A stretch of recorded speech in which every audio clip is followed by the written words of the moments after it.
This Edward Blake, she said, knowing that Vicky would have gone straight to Google the instant she put D.I. Bright through, only detouring for a moment to call the duty solicitor's call centre to obtain the necessary case reference number.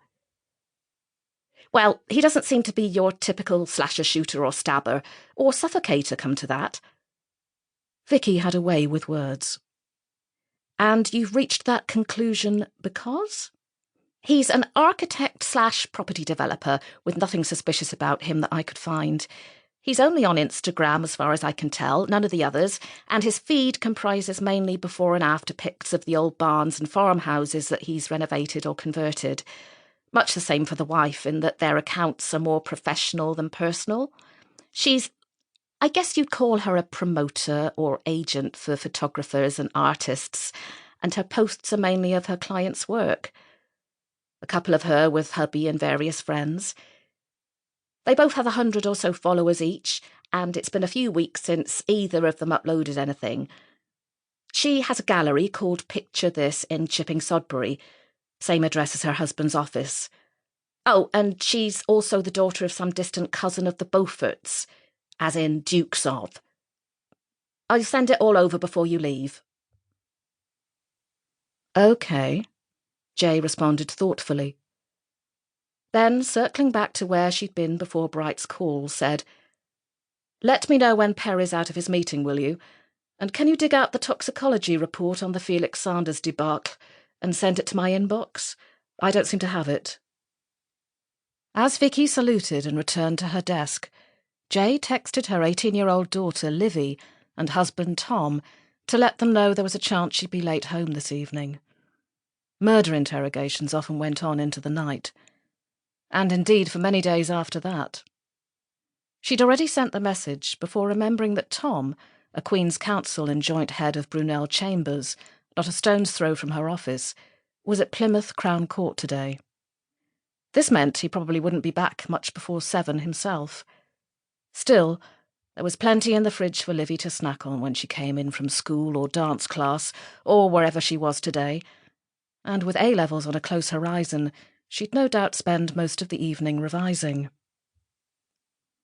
Finally, armed with what she needed for the interview at Keynsham Custody, Jay left the office and headed for the Grand Hotel on Broad Street, where she, Perry and Tom had use of the secure parking. On the way, she passed by Tom's chambers, where she waved out to Ron, who manned the street-level reception, and greeted a number of other advocates going to and from the Crown Court on Small Street.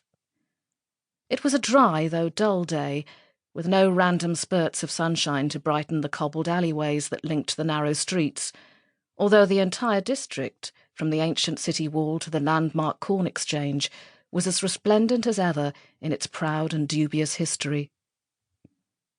Once in the car, she took the Bath Road out of town, busying herself on the phone as she went, needing to stay on top of her workload, especially with a Lexell audit coming up at the end of the week. And if she was about to acquire an alleged murderer as a client, it might not leave her with as much time for other cases as she'd like to give. Murders rarely did. Unless Edward Blake was going to plead guilty, of course, but that certainly hadn't been the impression either she or Vicky had got so far. If he didn't, and the case looked as though it might prove time-consuming and complicated, there were 2 other fully qualified solicitors on her crime team with excellent backup of their own, so it would only be a matter of briefing them to take over her other cases where and when it might prove necessary. By the time she got held up in traffic on Brislington Hill, always to be relied upon, and reached the end of Keynsham Bypass, she was just about ready to give full attention to her new client.